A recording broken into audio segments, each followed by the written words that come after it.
Isang magandang mapagpalang araw muli sa ating lahat mga boss, and welcome back to my YouTube channel. Ngayong episode mga boss, ang ipapakita ko naman sa inyo at ipapasilip ko sa inyo is yung kabuuan ng nagawa na natin, kasi naiset up na natin yung mga reef tub, yung mga aquarium, yung pang breeding natin, at yung mga fry natin, nagsisilakihan na rin. Ipapasilip ko sa inyo lahat ng mga yan boss. Ipapasilip ko din sa inyo yung area kung ano yung mga natapos natin at nalinis natin mga boss.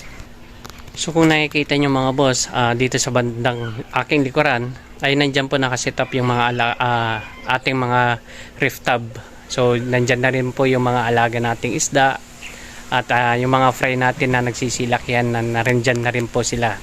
So ipapasilip ko sa inyo yung kabuuan nun. Gusto ko rin pong kunin yung pagkakataon na to mga boss, na kung ikaw ay bago lang naligaw sa aking YouTube channel at first time mo lang napanood ang vlog na to, hinihingi ko po yung pagkakataon na please pakisubscribe naman po ang aking YouTube channel at para updated po kayo sa mga susunod ko na mga vlog mga boss. So umpisa na natin mga boss, na itutur ko po kayo sa mga natapos natin mga boss.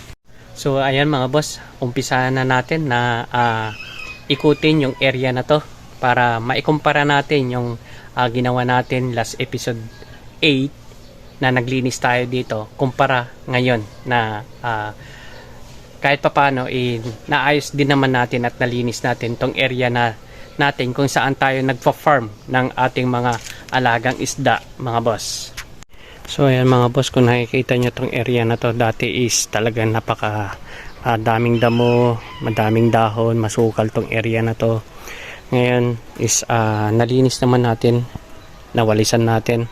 At kung nakikita nyo dyan yung mga kahoy, tabla, plywood, is yan yung mga nabulok na part ng bahay kubo natin. At inayos natin, tinanggal natin, nang sa ganun hindi po tayo basta-basta madidisgrasya.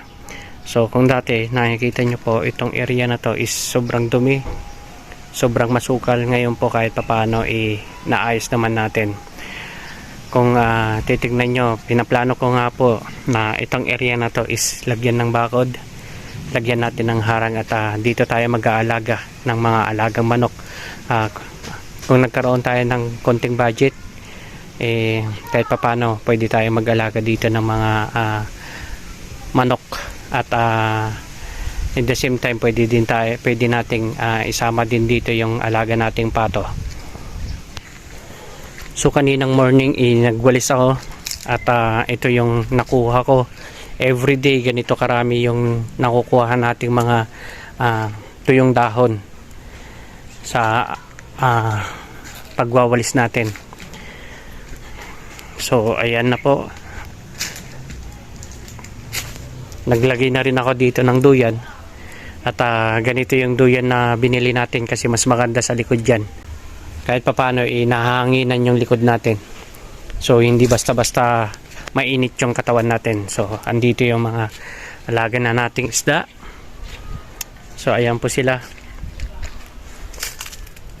Ayan po yung mga alaga nating mga isda na dating mga fry, kahit papano naglalabas na rin po sila ng kanilang mga buntot. Tapos yung iba nandito rin naman. Yan. Bali ito yung mga halaman na pang aquatic plants po yung mga yan. Dito rin yung iba. So ayan din po. So yung mga iba nating mga isda is nandito. Sumisingit sila dito. Ginagawa kasi nilang taguan tong ano na to, algae. At the same time dito na rin po sila, pag wala silang pagkain, kinakain din nila yung mga algae din dito. So ayan. Saka tulad nga ng aking sinasabi, ang algae is nagbibigay din ng ganda ng ating quality ng mga isda. So yung mga iba nating isda nandyan na rin po. Ayan. So nagsama-sama na rin po sila. Kahit yung mga fry at saka yung mga breeder natin nandyan na rin po. Nagsama-sama. Kailangan kasi natin pagsamasamahin, gawa nga ng minadali natin at inayos natin. At andito rin po yung mga iba natin. So meron din tayong halaman dito na water lettuce. Sana nga lang makapagparami tayo ng water lettuce. So ayan. At meron din tayong kambuba na halaman dyan sa ilalim. So plano ko kung bakit gumagawa ako ng halaman na ganito is ilalagay ko yan sa loob ng ating ref tub. Nang sa ganun, yung mga maliliit na isda at yung mga fry at yung mga anak, mayroon silang tataguan, lalong lalo na yung mga fry, mayroon silang mapagtataguan kung kakainin sila ng mas malaki sa kanila. So meron din tayo dito, ayan mga boss, ayan. So ang gagawin lang natin is kukuha lang tayo dito ng mga isda natin at ilalagay natin dito sa maliit na aquarium para makita natin yung mga alaga nating isda, lalong lalo na yung mga kulay nila.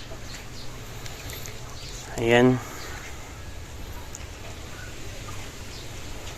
Bali ito yung mga naisit up natin at naiayos natin. Medyo nalusaw ata tong dahon ng water lettuce ko. Siguro dahil ito sa laging natatakpan at hindi nakakuha ng kahit konting hangin. So ang ginawa natin is binuksan natin nang sa ganun magkaroon naman ng hangin, madapuan naman ng mga hangin. So ayan. Ito naman yung mga mulis natin. So naglagay ako dyan ng coral kasi pinaka-importante kasi yung coral nila. Kung dati kasi yung dati nilang tinitirhan is maraming halaman. So ang nangyayari is ang advantage ng maraming halaman is nakakapagpaanak sila doon, nakakapagtago yung mga fry. Yun lang, may bad news tayong nakita. Meron tayong nakitang namatay na isang marble molly. Sayang. Ito yung marble molly. So kukunin natin tong namatay na marble molly natin kasi pag nabulok to, magiging ammonia to sa kanila at magiging poison yung pinaka tubig nila. So normal lang din naman na namamatayan tayo ng mga ganitong isda pa isa-isa. Pero tulad nga ng nangyari last week na sinabi ko sa inyong namatayan ako ng 4 strain, yun po ay hindi po normal na po yun. Kasi ang nangyari po doon is sobrang stress po sila dahil nakalagay pa po sila sa plastic, and then nung inayos natin yung lagayan nila doon sa aquarium is hindi pa rin nila kinaya yung stress na yan. So ngayon is namatayan naman tayo ulit. So bad news na naman to ulit. Saka ang plano ko itong mga halaman na to is ilalagay ko sa loob ng ref tub. Yung mga yan, kung bakit gumagawa ako ng mga ganyan na halaman, kasi yun yung purpose na gagawin ko. Ilalagay ko sila sa ref tub para dito sa mga parte ng singit-singit ng halaman, dyan na sila mga nganak, yung mga buntis na mga alaga nating mga isda. So kahit hindi natin makuha yung mga buntis, alam natin na yung mga fry nila, alam natin na secure naman sila dahil marami silang matataguan sa mga halaman na to. Napakaganda naman talaga mga boss, tignan ng ating mga inaalagaan. Meron silang mga algae tulad nito. Ayan. Kung titignan nyo yung algae is natural po yan na nagkaroon ng algae po dyan. Yung lumot na po yan is kung nakikita nyo, buhay na buhay at berdeng-berde yung kulay. Saka dito yung mga alaga natin mga isda na lalong-lalo na itong mga mulis na to, dati is konti lang sila, ngayon napakarami na nila. At kung dati is maliliit lang sila, ngayon nagsisilakihan na sila. At gustong-gusto nila yung area nila kasi kahit papano hindi sila lagi naiinitan. Pero yung mga nagdaang araw is marami tayong namatay na mga isda, gawa nga ng na heat stroke din po sila. Yes mga boss, tama po yung tama po yung narinig nyo na heat stroke din po sila. Dumadaan din po ang mga isda natin sa heat stroke gawa ng dito sa area natin dito sa Pilipinas. Sobrang init na po at umaabot po tayo ng 50 degree Celsius temperature dito sa Pilipinas. Lalong-lalo na dito sa parte ng Pangasinan ay umabot po tayo ng 50 degree po. So tama po yung narinig nyo po na ang mga isda po natin is nakaranas din po ng heat stroke. Ngayon kahit papaano naman itong mga sumunod na araw makulimlim na rin, umuulan-ulan na rin, kahit papaano nalalamig yan or malamig na rin po yung mga tubig nila. Dito sa mga alaga nating isda, kukuha po tayo ng mga isda natin at ilalagay natin dito sa maliit nating aquarium nang sa ganun makita po natin yung ganda at kulay ng ating mga alagang isda. So ayan, kukunin lang natin to mga to, isa-isahin natin sila at ilalagay natin dito. So ayan mga boss, nakakuha na po tayo ng mga alaga nating isda na red rostel at ito na po sila. Nalagay natin sila sa maliit na aquarium at kung titignan nyo po, napakaliksi po nila yan at ang ganda po ng kulay po nila, pulang pula po talaga. Sila po yung tinatawag na red rostel po.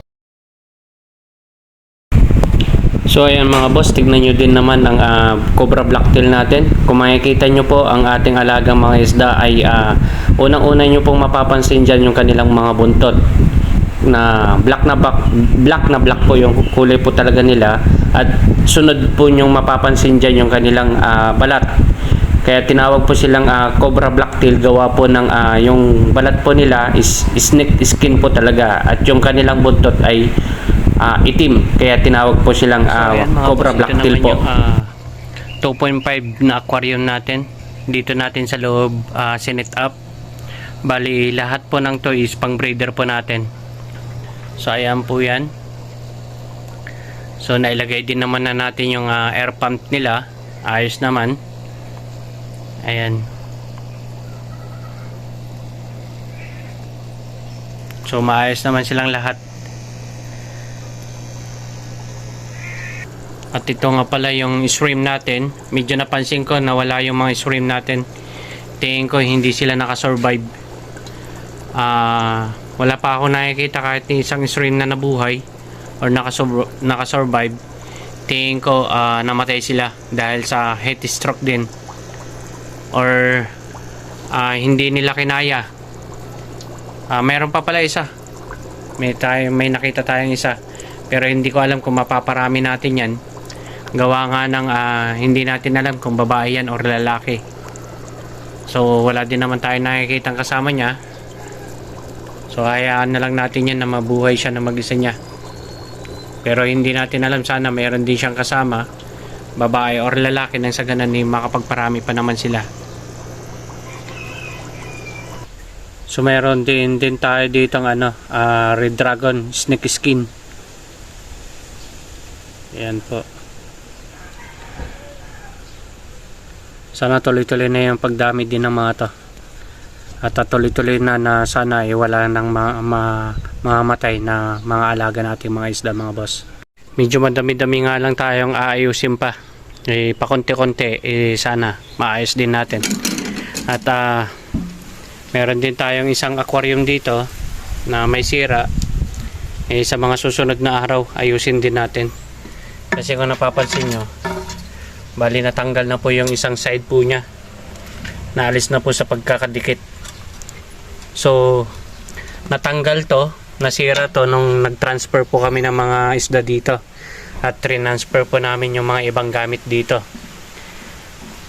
So ayan, sa mga susunod na vlog sana maayos na natin to at malagyan na rin natin to ng isda. Nang sa ganun magamit po natin at hindi masayang.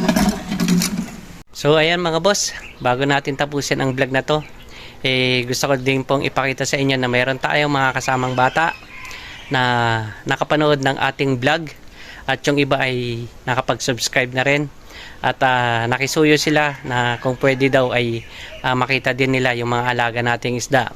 So nagtanong tayo at nagpaalam din sa kanila kung gusto nilang isama natin sila sa susunod na vlog natin, at umuo naman sila. Kaya ito mga boss, papasilip ko ang mga batang ito na mga fan din natin sa pag-aalaga ng mga isda, at hilig din daw nila ang pag-aalaga ng mga isda mga boss. Alright. So ayan mga boss, meron tayong mga bisita dito, mga bata. Ito yung mga batang from Labuan. So gusto nila ka daw makita yung mga alaga nating isda. Saka meron tayong bata dito na nakapag-subscribe daw. 2 cellphone yung ginamit. So sino yun? Si Justin. Si Justin Dave po. Justin? Dave. Justin Dave. Justin Dave, tingin ka dito. Ayan, si Justin Dave. Astigs. 2 cellphone daw ang ginamit niya. So, bibigyan natin ito mamaya ng reward. So, isa-isa magpapakilala nga sa inyo. Ito si Justin. Dave Gutierrez. Ano na? Justin Dave Gutierrez. Justin Dave Gutierrez. Uy, Gutierrez. Artistahin. Ikaw. Bilis! Aba? Nahihiya ka pa. Ito yung mga bata. Kukunin ko na lang yung mga pangalan nila para kahit banggitin ko na lang itong mga bata na to. May mga Ferrer ba sa inyo? Yan po papa niya. Sino? Yan po. Sinong father mo? Yung po. Jaime po. Jaime? Jaime Ferrer? Pero Oo, kamag-anak ko to. Sino pa? Ikaw, Ferrer ka rin. magkapatid po sila. Magkapatid sila. Mga pamangking ko na to, sigurado to. Malamang sa malamang, mga pamangking ko na to, mga dalawang to. Ito, artistahin to, Gutierrez. Si Justin Dave Gutierrez. Uy, astig, alright. So, ano masasabi niyo sa mga isda natin, mga boss? Ganda po. Gaganda. Ayan. So, nagpapalaki muna tayo. Yan, yung mga inaalagaan natin. Ito yung maliliit pa kasi, kaya hindi nyo pa masyado makikita yung mga kulay ng mga yan. Ito, redless. Tapos ito naman mga muli. Mga mulis yung mga yan. Tapos ito, yellow king cobra.